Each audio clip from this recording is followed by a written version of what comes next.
Interesting Goldman सैक्स की report है जिसमें उन्होंने अपने टॉप 10 ट्रेडिंग आइडियाज़ दिए थे। इनमें से 9 इंडिया में लिस्टेड हैं। एक हमने इसलिए नहीं लिया क्योंकि वो यूएस लिस्टेड था, मेक माई ट्रिप। लेकिन जो इंडिया में लिस्टेड हैं वो स्टॉक्स कौन से हैं, क्यों उन्हें पसंद आ रहे हैं और क्या टारगेट्स हैं। श्रेया के पास चलते हैं वॉल पर। श्रेया बताइए। जी बिल्कुल। गोल्डमैन सैक्स ने 9 स्टॉक्स चुने भारत से जहां पे उनको अच्छा खासा अपसाइड पोटेंशियल नजर आ रहा है। वो एक एक करके स्टॉक्स आपके सामने रखती हूँ जो आपके रडार पर होने चाहिए। फिनेंशियल से उनको पसंद आ रहा है एचडीएफसी बैंक और AU small finance bank. HDFC bank को देखिए 2090 रुपये प्रति शेयर का टारगेट प्राइस रख दिया है। एयू स्मॉल फाइनेंस बैंक को 7,096 रुपये प्रति शेयर का टारगेट प्राइस रखा है, यानी कि एचडीएफसी बैंक में उनको 15% का अपसाइड पोटेंशियल नजर आ रहा है।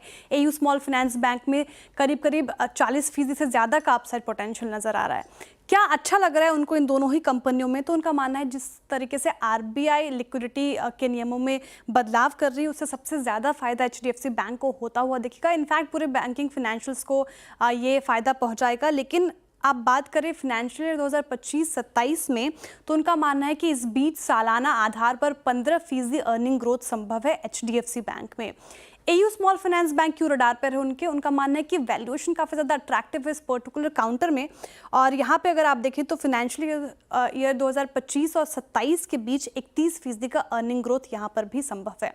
अब आते हैं दूसरे स्पेस पर। उनको यहाँ से टाइटन और गोदरेज कंज्यूमर पसंद आ रहे हैं। कंज्यूमर स्पेस से टाइटन में उन्होंने टारगेट प्राइस रख दिया 3,900 रुपये प्रति शेयर का टारगेट प्राइस, और गोदरेज कंज्यूमर में उन्होंने 1,370 रुपये का टारगेट प्राइस रख दिया है। तो टाइटन में करीब करीब 27% का अपसाइड पोटेंशियल उनको नजर आ रहा है। क्यों टाइटन पसंद आ रहा है उनको, तो उनका मानना है कि एबिट अगर आप देखें तो फिनेंशियल ईयर 2026 में ये काउंटर काफ़ी अच्छा परफॉर्म कर सकता है और एबिट 20% तक संभव है यहाँ पे 2023 और 25 के मुकाबले। गोदरेज कंज्यूमर में उनको लगता है कि जिस तरीके से साबुन की कीमतें बढ़ रही हैं, लोग प्रोडक्ट्स यूज़ कर रहे हैं, तो ये एक पर्टिकुलर काउंटर फोकस में आएगा और यहाँ पे कंपनी की मार्जिन में भी सुधार देखा जा सकता है, इसलिए इसको आप रखें रडार पर।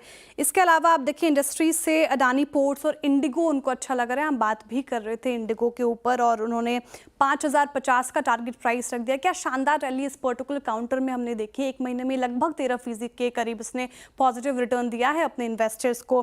क्या अच्छा लग रहा है, तो जिस तरीके से इंडिगो अपने मार्केट को एक्सपैंड कर रही है, इसके अलावा आप देखें जिस तरीके से इसका एक्सटर्नल कारोबार चल रहा है, एयरलाइंस बिछा रही है, तो इंडिगो इसलिए फोकस में है। वहीं अडानी पोर्ट्स की बात करें तो 1400 रुपये प्रति शेयर का टारगेट प्राइस क्या अच्छा लग रहा है, तो उनको मानना है कि पोर्ट वॉल्यूम ग्रोथ जो है वो आगे चलकर सुधरेगी, इसलिए फोकस में रहेगा। और आउटलुक मजबूत लग रहा है फिनेंशियल 2026 में। वैल्यूएशन भी काफ़ी सस्ती लग रही है इस पर्टिकुलर काउंटर के अडानी पोर्ट्स की, इसलिए इसको भी आपको रखना है रडार पर। अब आते हैं हम ऑटो स्पेस पे। ऑटो स्पेस से उनको पसंद है महिंद्रा एंड महिंद्रा। थोड़ी देर पहले हम चर्चा भी कर रहे थे, शानदार स्टॉक ये भी।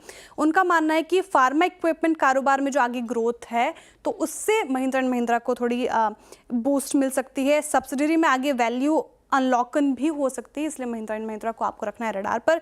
अपोलो हॉस्पिटल स्पेस से उनको अच्छा लग रहा है। हेल्थ केयर स्पेस से यहाँ पे लक्ष्य रख दिया 8,025 का। क्यों रखा है, तो उनका मानना है कि जिस तरीके से अपोलो हॉस्पिटल ऑक्यूपेंसी में अपनी एक्सपेंशन बढ़ा रही है, तो ये अग्रसर होकर काम कर रही है ये पर्टिकुलर काउंटर, इसलिए आपको अपोलो हॉस्पिटल को रखना है रडार पर। आखिरी स्टॉक उन्होंने बताया पावर सेक्टर से, और ये 375 का इसको टारगेट प्राइस दिया है।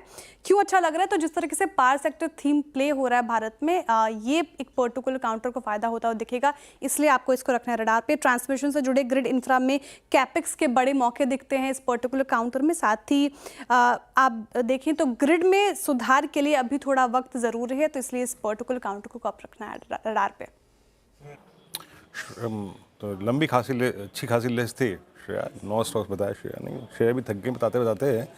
कुरान जी, ये अभी आइडिया सुने आपने, इसमें से एक हो गया इंडिगो, एक गोदरेज सीपी और एक टाइटन। इन 3 स्टॉक्स पे तो एटलीस्ट मैं आपसे राय जानना चाहूँगा। इस बार की बहुत सारी रिपोर्ट्स, आई थिंक जो कुछ ट्रेवल एजेंसीज होती हैं उनकी मैं भी पढ़ रहा था कि ये समर सीज़न, हॉलीडे सीज़न बहुत स्ट्रॉन्ग होने जा रहा है। 2 प्रोस्पेक्टिव से लोगों का आवागमन और होटल टैरिफ्स दोनों काफ़ी सब्सटेंशियली बढ़ेंगे इस बार, स्पेशली प्रीमियम कैटेगरी में 6 to 10%। ये टाइटन, गोदरेज सीपी और इंडिगो, इन तीनों में से बेस्ट चॉइस क्या रहेगी? देखिए, ऐसे तो वीरेंद्र, खरीदारी की राय हमारी तीनों पर ही है। और हमें लग रहा है कि तीनों ही कंपनियां कहीं ना कहीं खपत से लेकर के डिस्क्रिशनरी नॉन डिस्क्रिशनरी स्पेंड से जुड़ी हुई है। और संजोग की बात ये भी है कि आज का एक मिड कैप फंडर जो स्टॉक हम देने वाले हैं अभी से कुछ समय में, वो भी इसी थीम से जुड़ा हुआ है। तो तीनों पर हमारी खरीदारी की राय है। टाइटन हो गया, इंटरग्लोब एविएशन हो गया। हमें लग रहा है कि लोगों की खर्च करने की ताकत आने वाले समय में, खास करके जो परिवर्तन बजट में किया है माननीय वित्त मंत्री जी ने, तीसरी तिमाही नए वित्तीय वर्ष में जमीनी स्तर पर ये आपको असर आती हुई दिखाई देगी।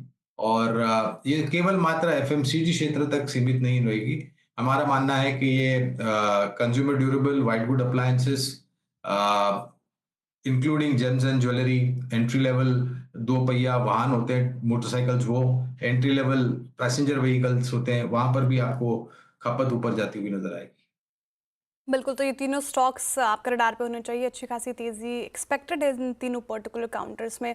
लेकिन थोड़ी देर पहले हम विवेक को सुन रहे थे पावर सेक्टर के ऊपर, जिस तरीके से तेज़ी देखने को मिल रही है। निफ्टी एनर्जी भी देखिए अभी इन ग्रीन ही कारोबार कर रहा है, 0.25% की तेज़ी के साथ। पावर ग्रिड भी गोल्डमैन को पसंद है। गौरांग जी, आप ही बताइए, पावर सेक्टर ये कैसा लग रहा है आपको, ये स्पेस? कौन से स्टॉक्स अभी आपको रडार पे लगते हैं जो जहाँ पे बेट लगनी चाहिए? तो श्रेया देखिए, हमारा आकलन ये कहता है कि दो अहम क्षेत्र होंगे, सिर्फ इस चौथी तिमाही के नतीजों के आधार पर नहीं, लेकिन आने वाले कुछ लंबे समय तक। और पहला क्षेत्र है वित्तीय क्षेत्र, बैंकिंग एंड फाइनेंस, सरकारी बैंक, प्राइवेट सेक्टर बैंक्स और मजबूत एनबीएफसी। और दूसरा होगा ऊर्जा। अब ऊर्जा में केवल मात्र आपको ध्यान ऊर्जा उत्पादन करने वाली कंपनियों पर नहीं रखना चाहिए। हमारा मानना है कि ऊर्जा वितरीकरण और ऊर्जा उपकरण बनाने वाली कंपनियों पर भी आपकी नजर होनी चाहिए। तो Tata power, NTPC, JSW energy, Torrent power, CESC, ये सब ऊर्जा उत्पादन करने वाली कंपनियां हैं। ऊर्जा वितरीकरण में पावर ग्रिड है। ऊर्जा उपकरण में एक नाम जो हमारे अभी सामने आया है वो है केईसी इंटरनेशनल।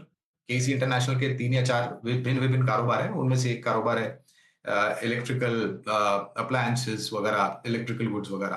तो ये केईआई इंडस्ट्रीज नहीं, केईसी इंडस्ट्रीज की मैं बात कर रहा हूँ। तो केईसी इंडस्ट्रीज हमें पसंद आता है। और ये पूरा समीकरण है, पूरा ऊर्जा उत्पादन, ऊर्जा वितरीकरण और ऊर्जा उपकरण का। चलिए तो